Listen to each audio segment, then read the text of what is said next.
vamos a tener al expositor del Perú, a mi general Juan Urbano Revilla. Buenas noches, mi general. Buenas noches a todos los asistentes. Mi saludo muy especial al Instituto de Estudios Históricos del Ejército del Perú por haber organizado esta actividad, junto con el Comité Patriótico Bicentenario de la Independencia del Perú y la Asociación Pisco al Bicentenario y al Futuro.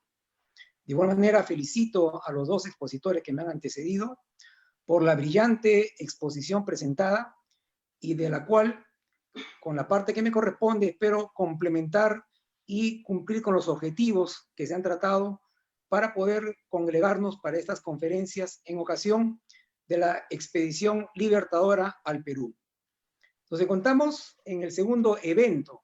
Hace ya casi un mes se organizó una actividad académica en el cual se trató sobre todo lo que corresponde a la preparación de la Expedición Libertadora, y en esta ocasión nos han solicitado tratar el tema en particular del zarpe de la expedición y su llegada hacia el Perú. Sin embargo, considero que para poder conocer y entender a cabalidad todo lo sucedido, el Perú tiene que apreciarlo desde su propio punto de vista de cómo llega la independencia al Perú. Y la independencia del Perú, la libertad del Perú, es una libertad centenaria. La gesta libertaria del Perú se inició desde la conquista de los españoles que llegaron al territorio americano.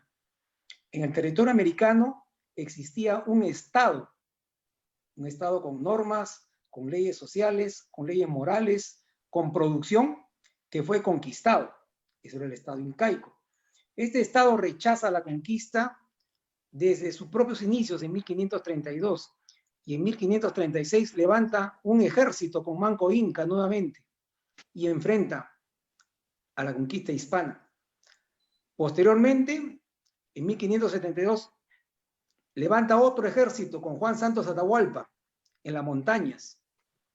Posteriormente, a lo largo de todo el siglo XVI, XVII y XVIII, se desarrollan más de 200 eventos entre levantamientos, sublevaciones, alzamientos, conspiraciones, que inclusive incluían hasta asesinar a los españoles en Lima y al propio virrey.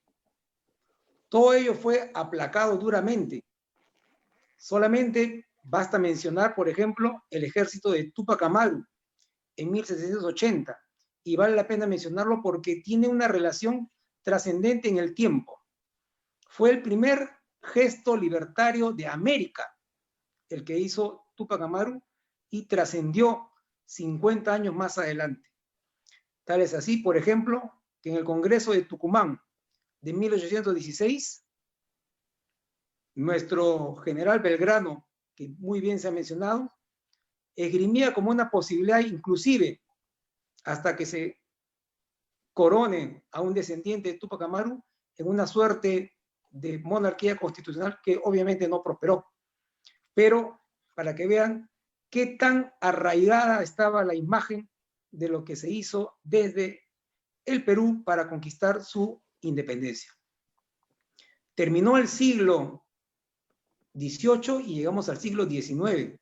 En el siglo XIX tenemos, inclusive en 1805, tenemos el alzamiento y la conspiración de Aguilar y Ubalde, dos cusqueños que tratan de reinstalar una suerte de imperio incaico, pero que es aplacado y debatido.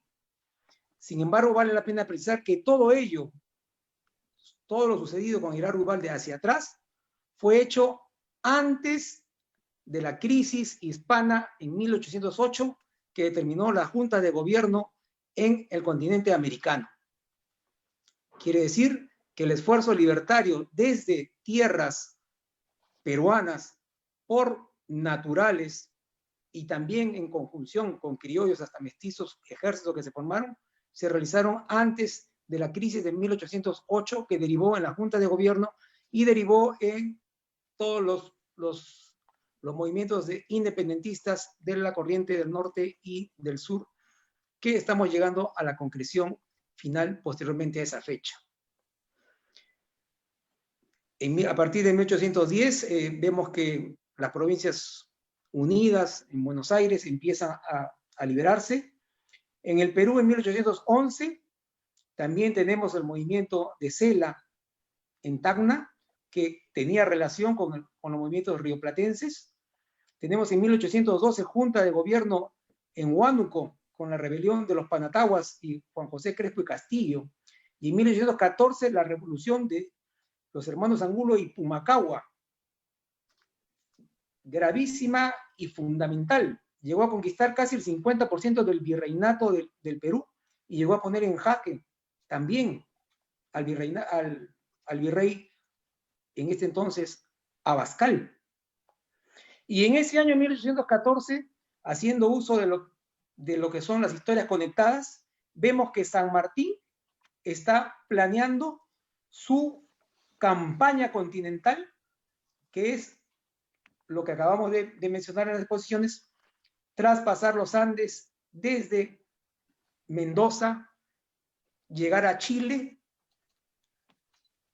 liberar Chile, obtener la independencia del Chile, reunir un ejército rioplatense más chileno y de ahí emprender una ofensiva por el mar para llegar al Perú, como se ha mencionado anteriormente. Tener la independencia del Perú era fundamental para asegurar la independencia de América. Es decir, que mientras no fuera el Perú independiente, no hubiera existido independencia en América. Y hacia ello fueron todos los esfuerzos. Hacia ello se preparó, como acabamos nosotros de apreciar, la expedición libertadora. Pero esto tuvo sus inicios, como mencionado, desde unos arraigos, unos antecedentes que no podemos dejar pasar porque todo ello fue sembrando, fue abonando el terreno fértil al cual arribó la expedición libertadora en el año de 1820. A partir de 1816, ¿no?, empieza ya a obtenerse, primero se asegura la independencia en el Río de la Plata, las Provincias Unidas aseguran ello, tenemos el cruce de los Andes, como muy bien lo ha mencionado, tenemos a partir de 1817, tenemos ya que se empieza a forjar la independencia en Chile, tenemos que en ese entonces también San Martín empieza a recibir planes desde el Perú, como el enviado por José de la Riva Agüero, planes en los cuales le indicaba exactamente la cantidad de efectivos realistas, la cantidad de efectivos que debería de traer y de conseguir para colocar en el Perú. Y San Martín empieza a esbozar su plan, a redefinirlo, a considerarlo ya más claro. San Martín le escribía un año antes, en 1816, a Tomás Godoy, diputado rioplatense, muy amigo de él, mi mejor amigo, decía, le escribía de que, emulando a Napoleón, se tienen que formar los soldados en aquellos tiempos, no durante la batalla, sino en tiempos de cuartel, para poder formar verdaderos soldados que puedan completar una misión. Y desde ya le decía que era importante llegar hasta Lima como fundamental para poder obtener la independencia de, en ese caso, el Río de la Plata, las Provincias Unidas.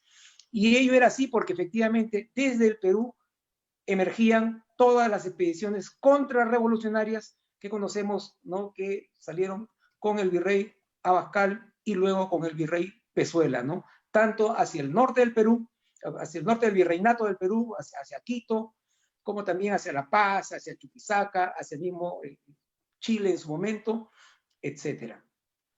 Entonces llegamos pues al año de 1818, en el cual se obtiene la batalla de Maipú, que asegura la independencia de Chile.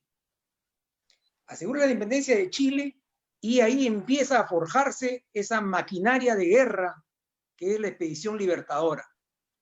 ¿Y qué sucedía mientras tanto en el virreinato del Perú?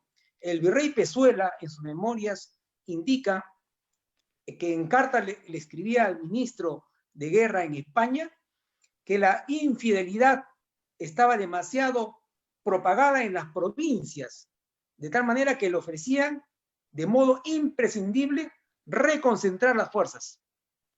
Es decir, ya en ese año, el virrey de la Pezuela, ya a cargo del virreinato del Perú, sabía de que existían serios problemas porque el territorio, los pobladores, a través de tantas revoluciones, movimientos a lo largo de centenares de años, lo que querían era salir del dominio hispano, obtener y recuperar su libertad. Al empezar a constituirse la expedición libertadora, se creó, como indiqué, una verdadera maquinaria de guerra. Y este impulso, vale la pena mencionar de que se logró gracias a esa interacción muy positiva que hubo entre Bernardo O'Higgins y San Martín. Entre los dos fueron artífices, tanto para la independencia de Chile como para poder organizar la expedición libertadora que vino hacia el Perú. En el año de 1819 se empieza a forjar también dos expediciones previas marítimas hacia el Perú. Como se ha indicado, el vicealmirante Lord Cochrane, o Cochrane como más se le conoce en territorio americano, viene en dos expediciones hacia las costas del Perú, partiendo en 1819, y hace reconocimientos, hace desembarcos, toma contactos con pobladores y emite sus cartas, que están debidamente documentadas, e informes en los cuales dice que encuentra efectivamente apoyo en la población. Le dan recursos y es más, reúne y puede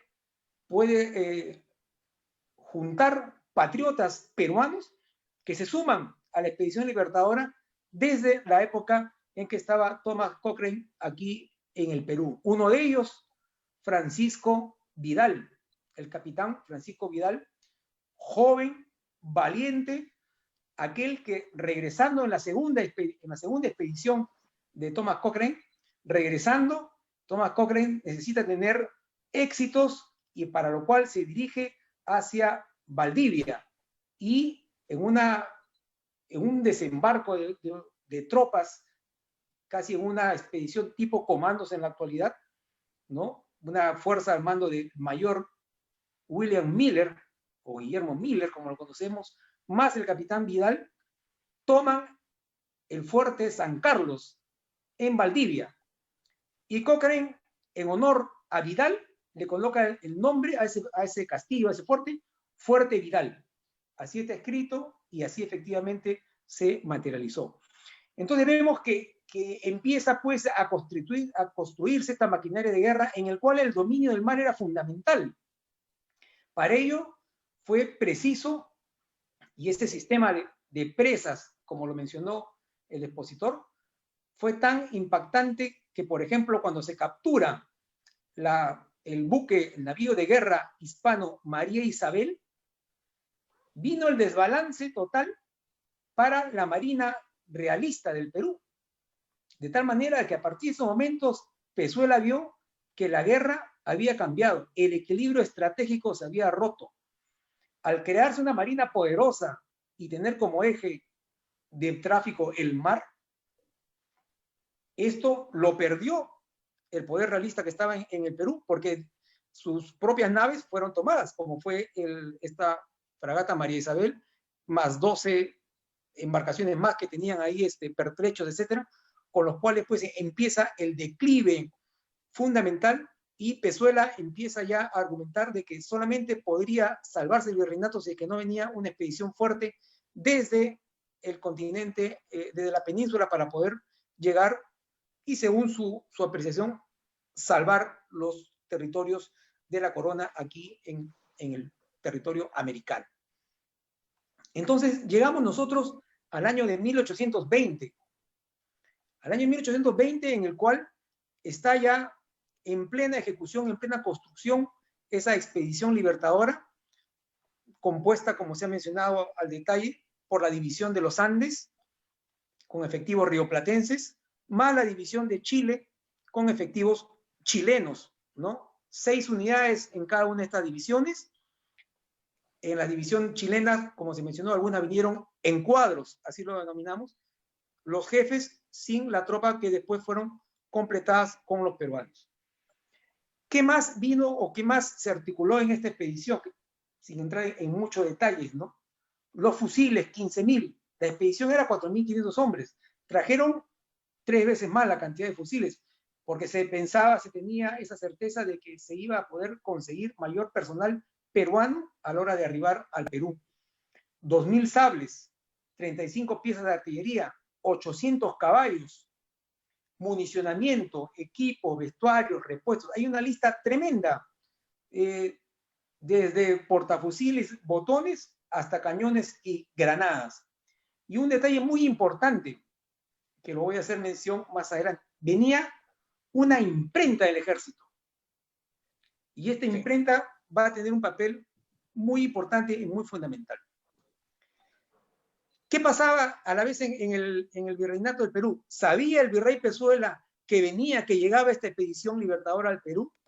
Sí sabía, porque así como San Martín tuvo un excelente plan de operaciones que fue alimentado por emisarios, por patriotas, tanto peruanos como también por emisarios, por espías que él enviaba desde cuando estaba en el Río de la Plata y desde cuando estaba en Chile, que enviaba al Perú, y desde ahí recibía una retroalimentación de información y sabía al detalle que el efectivo de los realistas era de 23.000 hombres y cómo estaban distribuidos, etc.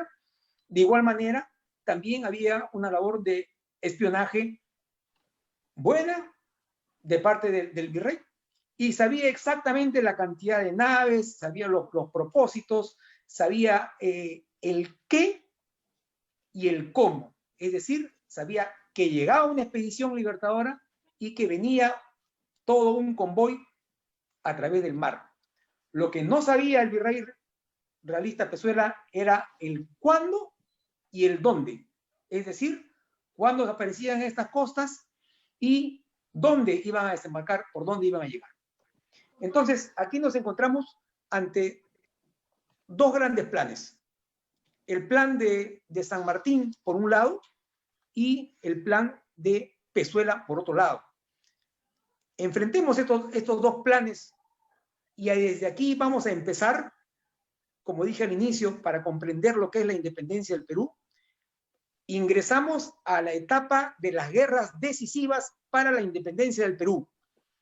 Pasamos ya de luchas centenarias, de largas luchas, de mucha sangre, de mucho sacrificio derramado, pero que sirvió para regar un terreno fértil para la independencia, y empezamos a partir de 1820, agosto, con la etapa de las guerras decisivas en el Perú, donde vienen dos planes. El de San Martín, producto de lo que se ha mencionado, de los deseos libertarios y también del Tratado de 1819 entre las Provincias Unidas del Río de la Plata y el Estado de Chile, para venir en auxilio al Perú, porque ya existían los pedidos, esto se firmó en febrero de 1819, ya existían los pedidos para poder llegar al Perú y sumarse a la libertad del Perú. Por eso era en calidad de auxilios hacia el Perú, y se financió efectivamente la escuadra libertadora, como hemos dicho. San Martín tenía la iniciativa estratégica y tenía dos conceptos bien grandes en esta guerra. Uno, muy importante, la guerra de opinión. Él venía con un sentido de poder tener particular atención en lo que es el manejo de la opinión pública. Y quisiera dejar aquí, en un lado, este concepto, la opinión pública, porque fue importantísimo. El otro es la guerra de Zapa. La guerra de Zapa, podríamos decirla hasta que es patente de San Martín, fundamental, que la utilizó desde cuando fue a apoyar la independencia de Chile para cruzar, por ejemplo, los Andes. Emplea la guerra de Zapa, o sea, una dispersión, distracción al enemigo para engañarlo, hacer fintas y hacerlo distraer del verdadero objetivo y de los lugares por donde iba a emprender una acción, una campaña militar. Esa era la guerra de Zapa, la guerra de distracción. Por su parte, el virrey Pezuela perdió la iniciativa estratégica, entonces tenía que reaccionar a los movimientos de San Martín. Entonces ya pasaba a una etapa de espera a ver ¿qué movimiento daba San Martín para él responder con otro? Entonces se prepara para esperar a la expedición por donde llegue. Y Pezuela con sus 23.000 hombres los despliega en una profundidad larguísima en todo el continente, como recordemos el mapa que se ha mostrado al inicio, las despliega, pero los reconcentra en núcleos. Un núcleo en el Alto Perú, que se mantiene ahí en el Alto Perú, estamos hablando de 1820, se mantiene ese núcleo en el Alto Perú, porque a la vez que ya sabía que venía la expedición, quería mantener amenazadas las espaldas de esa expedición, es decir, amenazar al Río de la Plata y también amenazar a Chile. Por eso mantenía ahí el núcleo fuerte del Alto Perú. Tenía otro núcleo que había conformado de reserva en Arequipa, que ese núcleo en Arequipa era nuevo, era un ejército al mando del general Ricafort, en el cual desde ahí descolgaba pequeños destacamentos hacia la costa, hacia los sectores donde probablemente podía venir el desembarco. Y tenía el ejército, el núcleo principal en Lima, porque Pezuela tenía la certeza de que la defensa de los reinos españoles en el continente americano dependían de Lima. O sea, Pezuela decía, si cae Lima, cae todo el continente. Entonces, esa era la concepción de estratégica de Pezuela. Hemos visto que después no resultó así. Sabemos de que Lima fue tomada en paz por San Martín. Hubieron muchos sucesos alrededor de Lima, pero al final la guerra de la independencia, las batallas decisivas, tuvieron que definirse en la sierra, ¿no? En la zona de recursos, ahí, como sabemos, en las batallas de Junín y Ayacucho. Entonces nosotros llegamos aquí a estos dos grandes planes que se enfrentan. Y estamos en el día 20 de agosto del año 1820 en Valparaíso, donde está Bernardo O'Higgins y hace un manifiesto y despide hacia las tropas, arengándolos que van hacia la libertad del Perú. Pero veamos también aquí, siguiendo con las historias conectadas, O'Higgins sabía qué había en el Perú, lo sabía a la perfección. Lo sabía a la perfección porque O'Higgins había estudiado en el Perú. O'Higgins había estudiado 4 años en el Comitorio de San Carlos, en la época que en el Comitorio de San Carlos se difundían las ideas liberales, ¿no? A través de Toribio Rodríguez, a través de Baquíjano y Carrillo, profesores. Y estando O'Higgins aquí en el Perú, esos 4 años, conoce y tiene su compañero de estudios a Bernardo de Torretagle, que en esa época viene a jugar un papel importantísimo, porque Bernardo de Torretagle en 1820, en el mes de julio, es designado para que se empeñe como intendente interino de, valga la redundancia, la intendencia de Trujillo, el sector más grande del norte del Perú, que a finales de 1820, como sabemos, proclama la independencia. Entonces, cuando O'Higgins mira la expedición que zarpa, ya previamente tenía contactos con Torretagle y le había encomendado a San Martín de que allí, estando en el Perú, una de las personas que tenía que contactar era Torretagle.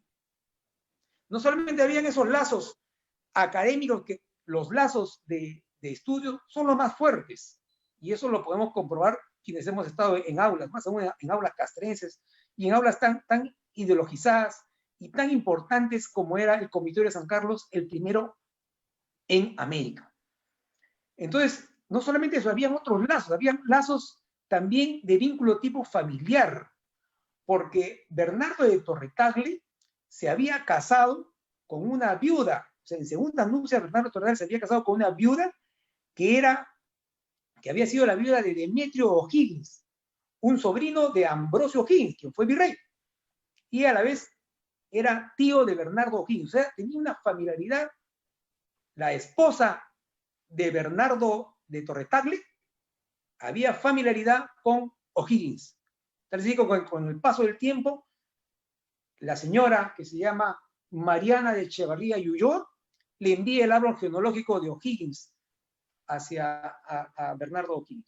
En fin, habían también esos lazos que son los que ayudan a converger ideas, esfuerzos, porque no se va a terrenos áridos, sino se llegan a terrenos que ya previamente han sido fermentados por todo lo que corresponde la los deseos de libertad y los contactos previos que han sido establecidos.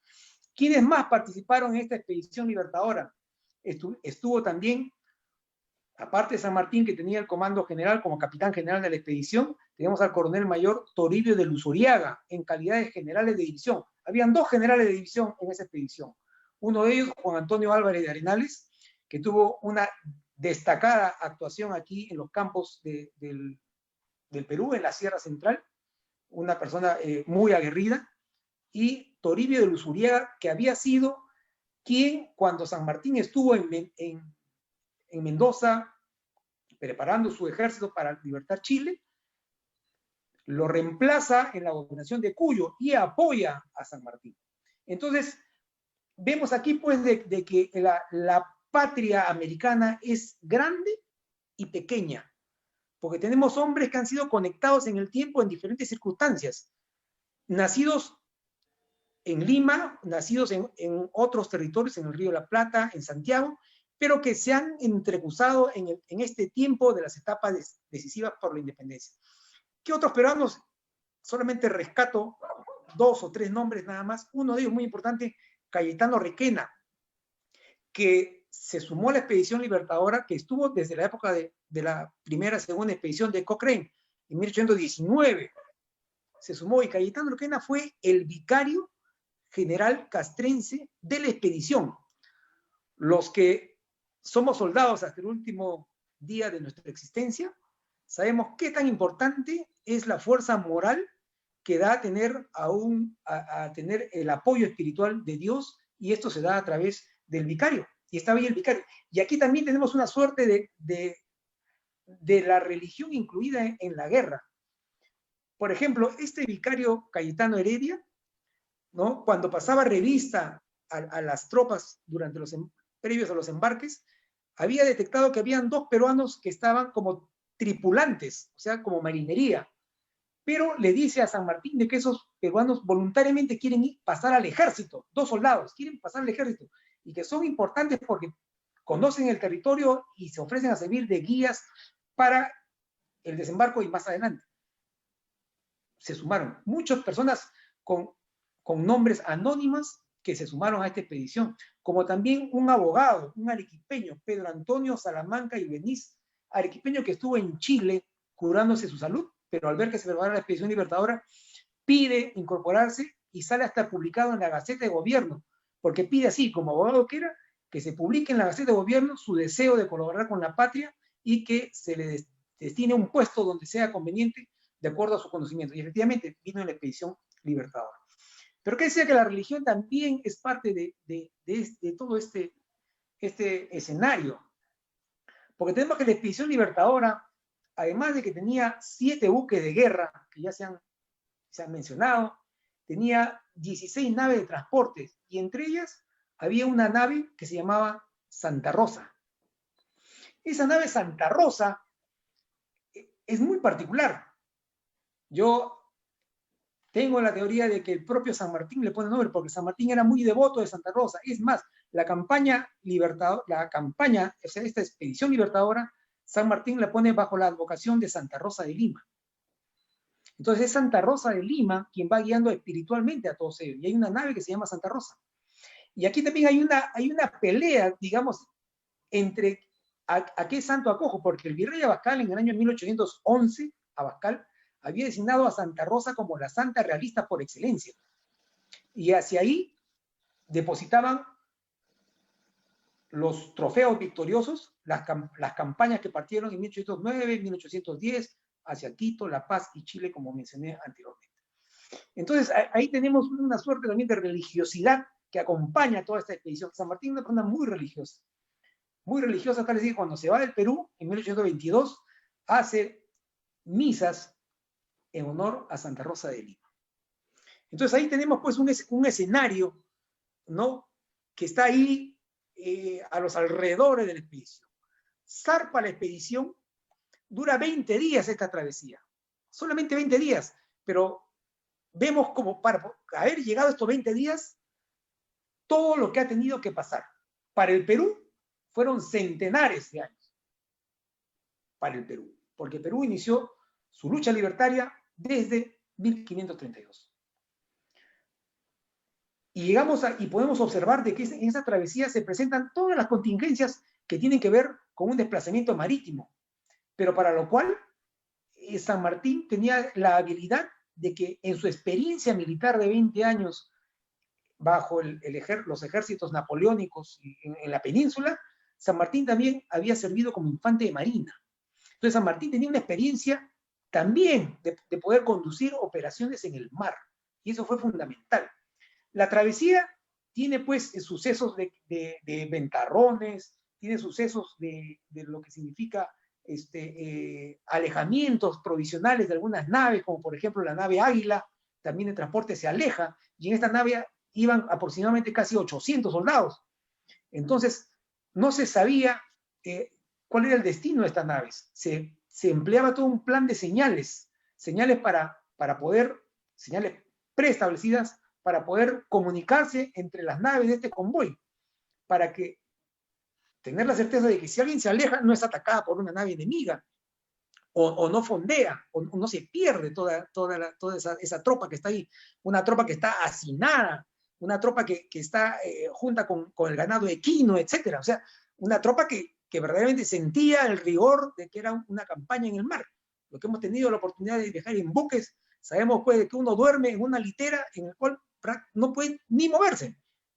Imagínense cómo iba esa tropa totalmente equipada y con todos los pertrechos que se han mencionado anteriormente.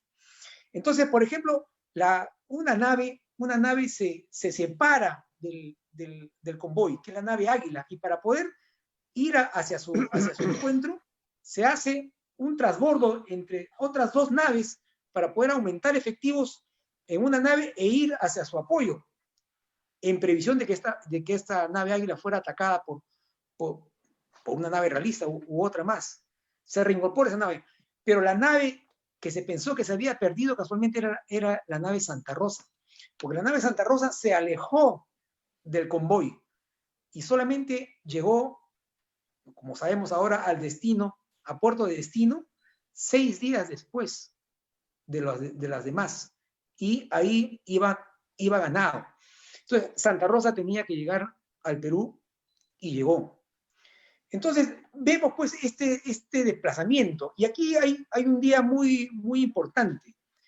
Sabemos, la bitácora está escrita día a día, qué pasó, etcétera, etcétera. Pero hay un día que es fundamental para no entrar en muchos detalles. El día 4 de septiembre se desarrolla una junta de guerra. Una junta de guerra entre San Martín, entre Cochrane y los principales jefes de la expedición. Esta junta de guerra tenía que decidir el lugar de desembarco. Aplicando bien su estrategia de la guerra de Zapa, San Martín tampoco había decidido cuál era el lugar de embarco a la hora de partir, de desembarco a la hora de partir. No se sabía.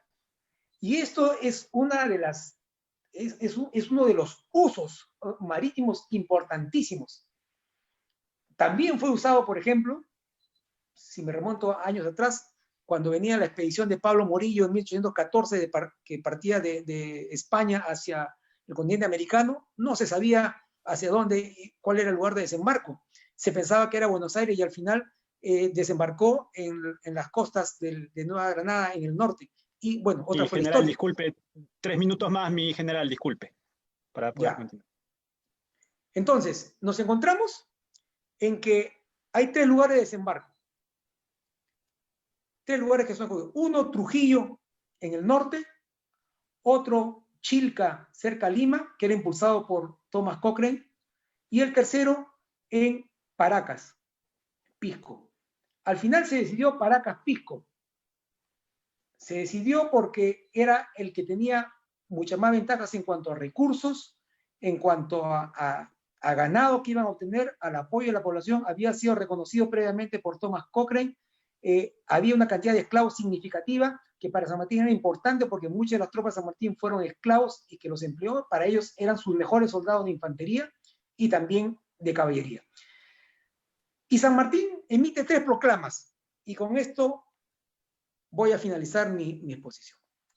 La primera proclama la emite a los propios soldados de la expedición, y les dice, no venimos en plan de conquista. Los peruanos son nuestros hermanos y venimos en auxilio de ellos. Para ellos San Martín tenía la imprenta, que como le dije, era una arma fundamental, que ya la había utilizado antes y la utilizó también a partir de que cuando llegó a las costas hacia adelante. La segunda proclama, todas del 8 de septiembre, que San Martín, como un militar no dejaba nada al azar, ya lo había pensado y lo estaba exponiendo. La segunda era los habitantes, en los cuales le decía de que cesaba el gobierno español a partir del 8 de septiembre. Y le decía de que el imperio de las circunstancias, eso es otra frase muy importante de San Martín, es quien lo hace tomar estas actitudes, pero que me abstendré de ser tirano y a la vez de ser débil. Sin embargo, decía que un gobierno y sus instituciones no sirven si es que no se sustentan en la opinión pública. Y esa era la guerra que San Martín desarrollaba, que significaba la guerra de la opinión pública. Probablemente a través de las preguntas pueda ampliar esto mucho más. Y finalmente dirige una tercera proclama el mismo día también a los habitantes del Perú, en los cuales les dice de que Pezuela, a pesar de que había vuelto a jurar la Constitución, eso era un engaño. Y termina diciéndole San Martín, y esta es la genialidad y la clase de gente de San Martín, y le dice, compatriotas, y establece un compromiso aquí, un compromiso entre la expedición y un compromiso entre el pueblo peruano. Les dice, solo la última parte, fiad en mi palabra y en la resolución de los bravos que me siguen, así como yo, les decía a los peruanos, así como yo fío en los sentimientos y energía del pueblo peruano. Cuartel General del Ejército Libertador en Pisco, septiembre 8 de 1820, primer día de la libertad del Perú, San Martín. Muchas gracias y quedo atento a las preguntas. Muchas gracias, mi general. Cedo la palabra para que pueda hacer una última intervención respecto a las ideas fuerza. A ver, si me permiten, en relación a lo que han respondido ya los dos exponentes antecesores, creo que ha quedado bastante aclarado el aspecto de la relación del plan Maylan con el plan que realiza San Martín. Definitivamente que nos encontramos pues en un escenario que aparentemente pareciera que la América está desconectada del mundo, pero no ha sido así. En el siglo XIX definitivamente había una conexión muy grande y relaciones muy grandes. Se sabía qué sucedía en Europa, como a la vez en Europa sabía qué sucedía en los continentes. Tal vez por la posición geográfica de Lima retardaba un poco más en llegar conocimiento en muchos aspectos, pero sí se sabía en general qué era lo que sucedía en Europa y a la vez los acontecimientos en el continente americano, que inclusive en la época ya decisiva de la independencia, estamos ante una España que se va debilitando y se ve incapaz de defender sus dominios. Recordemos pues que a partir de 1805, con la batalla de Trafalgar, el poderío marítimo hispano se ve en declive total, ¿no? Después en la conferencia de Viena de 1815, ¿no? España trata de que los demás países europeos le den apoyo para poder reconquistar sus territorios, pero ya no le dan ese apoyo porque España es visto ya como un actor casi de segundo orden, pierde preponderancia internacional, ¿no? Y a la vez que emerge pues el interés inglés, obviamente en estos lares del continente, sabemos de que no asumen directamente un gobierno, pero sí apoyan a través pues de armamentos, su propia gente, sus propios militares, tanto de ejército como de marina. Lo vemos en todos los ejércitos de los nuevos estados que se forman aquí, ¿no? Igual también como vemos una suerte pues no diría de éxodo, sino de traslado de una serie de militares que pelearon en las luchas napoleónicas y que llegaron a este continente americano, ¿no? Un caso de ello es la Serna, por ejemplo, ¿no? Y otros más. Entonces, pues, como diría, era un escenario internacional conectado ya en ese periodo, ¿no? A partir de 1800, siglo XIX, en realidad 1805, 1808, ¿no? 1815, 16, 18, 19, eran hechos que estaban definitivamente conectados, ¿no? Por eso no es, pues, de extrañarse que haya similitudes en este tipo de planes, ¿no? Aparte que sabemos, pues, de que O'Higgins ha estado en Europa también. O sea, varios de los hombres de la independencia recorrieron el continente europeo y estuvieron en Inglaterra también. O sea, hubo enlaces ahí que definitivamente quedaron, ¿no? Un tema aparte es inclusive de las logias, ¿no? Que es toda una conferencia completa para poder entenderla, pero sí que hubo enlaces, sí que hubo influencias, tanto en el aspecto material, sí hubo mercancías, hubo armamentos, ¿no? Que sí hubo influencia humana, sí hubo militares y marinos que estuvieron acá, sí hubo influencia ideológica también, porque las ideas liberales, bueno, también llegaron acá, ¿no? Y como decía este historiador, Manuel Chus, decía que a diferencia de Europa, aquí en el continente americano se establecen primero las repúblicas, se consolidan repúblicas antes que en el mismo Europa donde retrocede Francia, etc. O sea, allá se consolidan las monarquías, ¿no? Casualmente como uno de los resultados del Congreso de Viena de 1805, ¿no? Que se decide establecer y defender las monarquías allá. O sea, era un territorio pues, conectado en esos periodos donde estamos pues ante el año pues ¿no? de 1820 y donde se sucede todo esto, ¿no? Eso en cuanto al plan que dice la relación del plan Maylan con los planes de campaña de San Martín.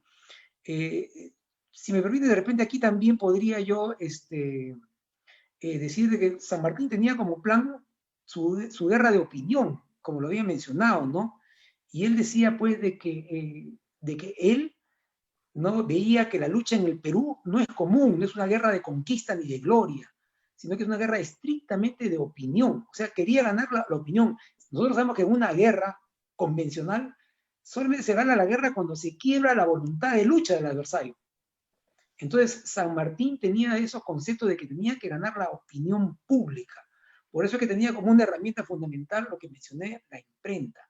El historiador Bulnes, chileno, decía que San Martín había traído una idea y no un ejército. Bueno, había traído una idea, sí, un ejército también, pero decía pues que en San Martín se combinaban estos dos aspectos, ¿no? O sea, la sagacidad y la prudencia. Historiadores peruanos como Basadre al final dicen que la guerra de opinión la ganó San Martín, porque los realistas también invocaban a la opinión pública. O sea, todos querían tener la guerra de opinión.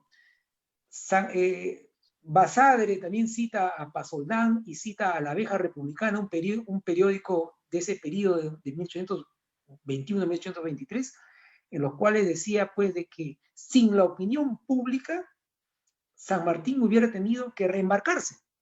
Y efectivamente, si no hubiera encontrado esa opinión pública a favor de la independencia, ese apoyo a favor de la independencia, hubiera tenido que reembarcarse. A la vez que los realistas se van de Lima porque temen de que sus propias tropas deserten y se vayan, o sea, que la opinión pública gane a esas tropas. Entonces, pues, vamos con el plan continental, pero también hay un plan propio para el Perú que trae y desarrolla San Martín y que al final es verdaderamente exitoso, ¿no? Considero yo. Inclusive Jerónimo Espejo, que fue parte de la expedición libertadora, ¿no? Escribía en su memoria de que encontró tanto apoyo de la población, particularmente en el desembarco de Pisco, ¿no? De que la gente se le presentaba, ¿no? Gente humilde se le presentaba, hasta esclavos se le presentaban con unos papeles. ¿Y qué eran los papeles? Eran las proclamas de San Martín que había derramado o había hecho llegar previamente, o sea, en años previos, pero que la gente lo tenía guardada como una suerte de pasaporte, como una suerte de talismán, de decir, yo yo estoy con San Martín, yo sé que viene, o sea, yo estoy atento a esto, no, yo los apoyo. Entonces, me ha permitido esta ocasión para poder también extender un poco mi disertación en el sentido de lo que es la opinión pública, ¿no? Así fue la independencia en el Perú, nos costó mucho, porque nos costó tanto los gastos que hicieron los realistas de los fondos del Perú, y nos costó el Perú también porque el Perú pagó su independencia, literalmente. El Perú asumió el compromiso que aquí hizo San Martín y pagó todos los costos que demandó la expedición libertadora al Perú, sin excepción. En la época, lo terminó de pagar en la época del presidente Ramón Castilla. Muchas gracias. Muchas gracias, mi general. Y